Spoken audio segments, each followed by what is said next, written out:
ભરૂચ એ division PI વીયુ ગડરિયાએ તેમના વિસ્તારમાં ચાલતી દારૂ અને જુગારની ગેરકાયદેસર પ્રવૃત્તિઓ શોધી કાઢીને તેને બંધ કરવાના પ્રયાસો હાથ ધર્યા હતા. જે અનુસંધાને સર્વેલન્સ સ્ટાફના પીએસઆઈ ડીએ ઝાલા અને તેમની ટીમને દાંડિયા બજાર મચ્છી માર્કેટ પાસે રહેતો નિખિલ તેલંગનાનો એક ઓટો રિક્ષામાં ઇંગ્લિશ દારૂનો માલ ભરીને નદી કિનારે પટમાં ખાલી કરવાનો છે. જે માહિતીના આધારે તે સ્થળે રેડ કરતા નદી કિનારાના પટમાં એક ઓટો રિક્ષા આવતી દેખાતા તેને રોકી ઘેરો કરી સાથેના પંચો રૂબરૂ રિક્ષા નંબર GJ16AT7533 માં જોતા પાછળના ભાગે ઇંગ્લિશ દારૂના ભરેલા બોક્સ મળી આવ્યા હતા.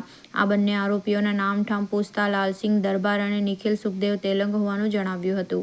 રિક્ષામાં તપાસ કરતા તેમાંથી ઇંગ્લિશ દારૂ તથા બિયરના ટીનનો કુલ બોક્સ નંગ 7 મળી આવ્યા હતા. જ્યારે ભારતીય બનાવટના ઇંગ્લિશ દારૂ તથા બિયર ટીનની અલગ અલગ બ્રાન્ડની બોટલ તથા ટીન કુલ નંગ 156 જેની કુલ કિંમત 28,080નો પ્રોહિબિશન મુદ્દામાલ તથા મોબાઈલ નંગ 2 કિંમત ₹10,000 તથા ઓટો રિક્ષા કિંમત ₹1.5 લાખ મળી કુલ 1,88,080નો મુદ્દામાલ કબજે કરીને ચાવજ ગામના અક્ષય નામના વ્યક્તિને વોન્ટેડ જાહેર કરી તેની ઝડપી પાડવાની કવાયત હાથ ધરી છે.